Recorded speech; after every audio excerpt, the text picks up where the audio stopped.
eu consegui trazer para vocês a entrevista completa do porquê que Charlie Kirk guardava o sábado. Mas veja o que este homem aqui, ó, ele fez em uma igreja batista, tá bom? Uma igreja gigantesca. Ele desafiou o pastor daquela igreja, provando que o sábado é um mandamento do Senhor. Olha só, acompanha comigo aqui neste É momento. Gente, cristã, e isso eu vou aqui te é dizer o porquê. Porque se impressionante. a igreja cristã Olha disser, só, bem, os 10 mandamentos foram pregados na cruz, não estamos sob aquela lei antiga, não precisamos guardar aquela lei antiga. Eu estava em uma grande igreja batista há alguns anos, e o pastor me disse depois: você é um daqueles antigos adventistas do sétimo dia. Ele disse: é mesmo? E eu disse: sim. E ele disse: cara, você quer dizer que está sob aquela lei antiga? E eu disse: de qual lei você está falando? Ele disse: bem, aquela antiga lei dos 10 mandamentos. Bem, o que aconteceu? Eles fizeram um culto de domingo de manhã, dízimos e ofertas, e olha depois isso aqui, fizeram um presta atenção. separado para mim. Eu estava na sala dos fundos com o pastor e vi que o dízimo e as ofertas de domingo de manhã daquela grande igreja eram muito mais caros do que eu receberia. Então, ele disse: ah, não estou sob a lei antiga. Eu disse: ótimo. Então, fui até lá e comecei a juntar todo o dinheiro dos dízimos e ofertas e disse: muito obrigado. Agradeço. Vou embora. Aspas. E ele disse: bem, espere um minuto, irmão Dani. Você não pode fazer isso. Aspas. Eu disse: por que não? Ele disse: porque você não pode. Essa é a nossa. Eu disse: mas me diga o que estou fazendo de errado. E ele disse: entendi sua mensagem. Veja, eu estava roubando, certo? De repente, ele acreditou nos 10 mandamentos porque eu ia roubar o dinheiro dele. E agora eles de repente sabem disso. As pessoas dizem: ó, eu não estou sob. Não estamos sob. A razão pela qual a igreja cristã é tão grande em que os mandamentos foram pregados na cruz, eles não são válidos, é porque o primeiro mandamento, o quarto mandamento sobre o qual Charlie está falando com vocês. Porque se eu tiver que manter isso, bem, se eu posso dizer, bem, esses mandamentos foram pregados na cruz. Em nenhum lugar na Bíblia diz que os 10 mandamentos foram pregados na cruz. O que foi pregado na cruz? Alguns de vocês dizem que a lei das ordenanças, as leis de Moisés, todas elas foram pregadas na cruz.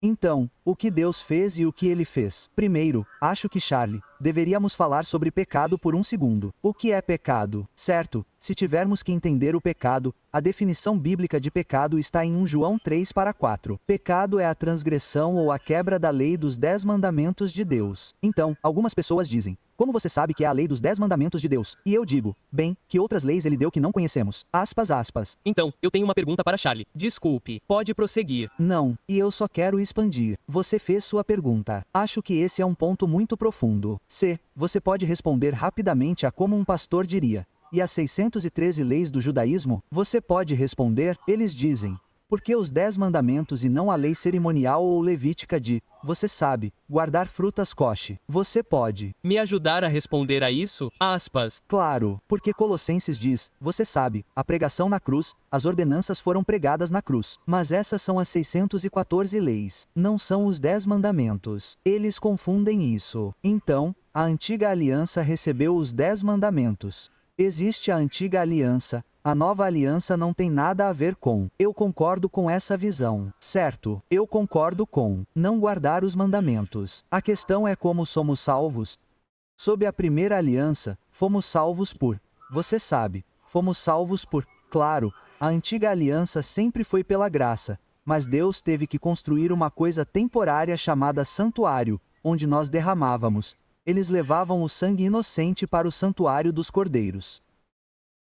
E então o que aconteceu é que isso era uma sombra das coisas que estavam por vir, para que o homem ainda pudesse ser salvo sem o sangue derramado de Jesus. Então, quando Jesus morreu na cruz, ele deu sua vida. Ninguém a tirou. Isso então se tornou o expiação pelo pecado, abolindo a antiga aliança, a lei cerimonial, as antigas leis judaicas. Aboliu tudo isso completamente. Mas ainda estamos sob os 10 mandamentos. As pessoas dizem: ó, eles estão pregados na cruz. Jesus diz no Novo Testamento: é claro, se vocês me amam, façam o quê? Guardem os meus mandamentos. Repetidamente, Tiago diz: se vocês guardam toda a lei, mas tropeçam em um só ponto, são culpados de todos. Agora, este é o Novo Testamento. Este é o Novo Testamento. Pense nisso, Tiago. Isso foi depois da crucificação, depois da ressurreição. Então, isso pode ter acontecido 30, 40, 50 anos depois. Ele ainda está dizendo que se você guardar toda a lei, mas pecar em um ponto, você é culpado de todos. Em nenhum lugar Jesus disse isso e em nenhum lugar os discípulos fizeram isso ao escrever as Escrituras no Novo Testamento após a morte e ressurreição de Cristo.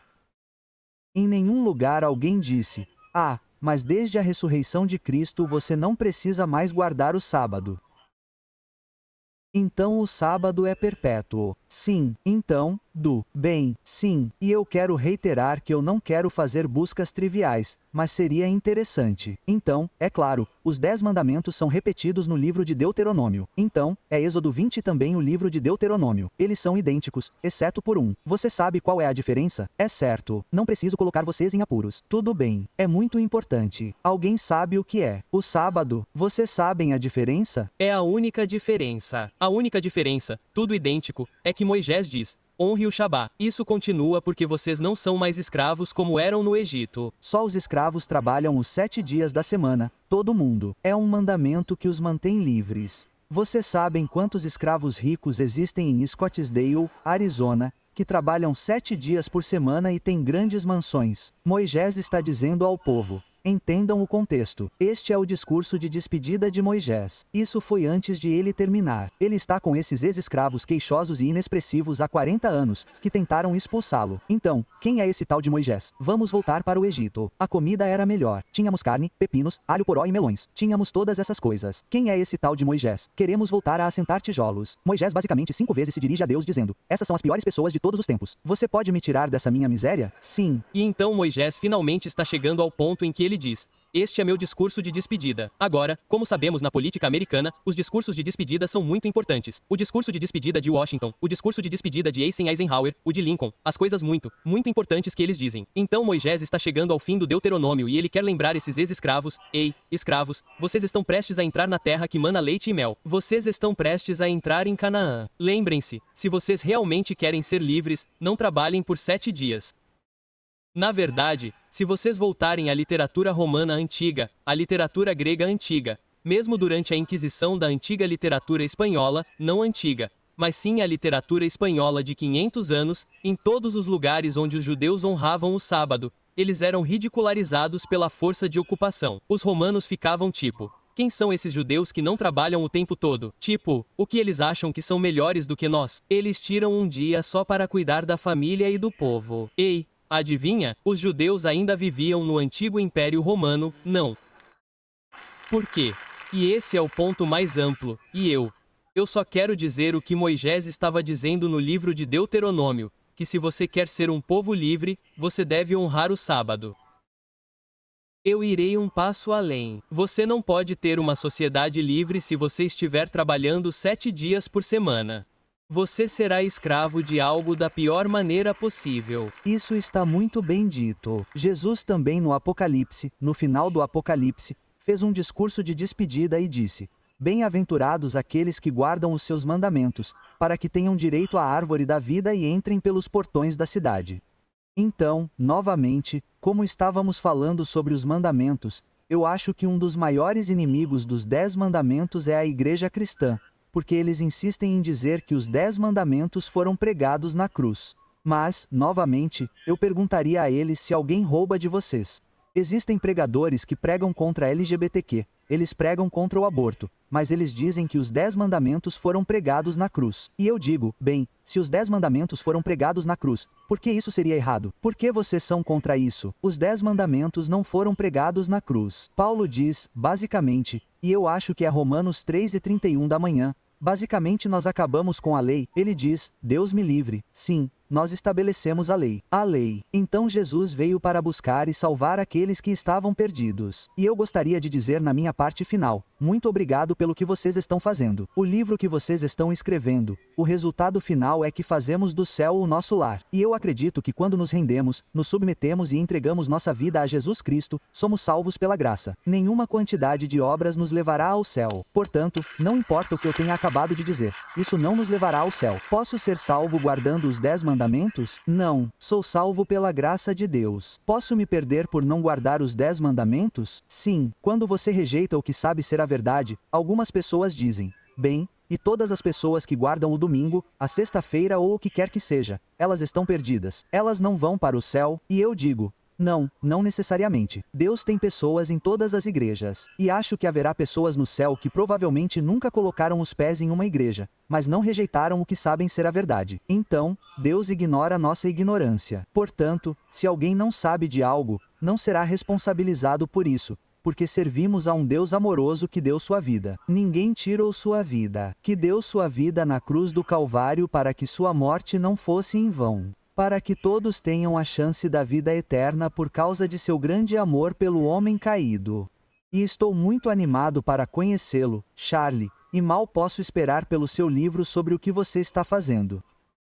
Parece muito profundo e nos ajudará tremendamente. Agradeço pelo que você está fazendo pela causa de Deus. Então, para que possamos conversar, deixarei esse livro com você. Eu lhe daria este, mas rabisquei nele, mas esse é seu. Escrevi 3 livros sobre os 10 mandamentos 2 vezes com Shelley. Isso é chamado de A Verdade sobre os 10 Mandamentos. Então, temos a verdade sobre os mandamentos. Então, Muito bem, Deus seja louvado por esta entrevista com Charlie Crank e com este senhor aqui que é Ivan. Olha que inspiração incrível.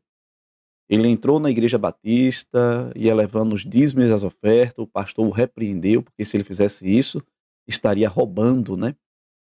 Ou seja, as pessoas só fazem aquilo que é conveniente a elas mesmas, mas guardar o sábado como um sinal de aliança, de santificação, de observação, as pessoas não querem, né? Um sinal de obediência, eles não querem. Infelizmente, é uma realidade que nós vemos hoje no mundo evangélico.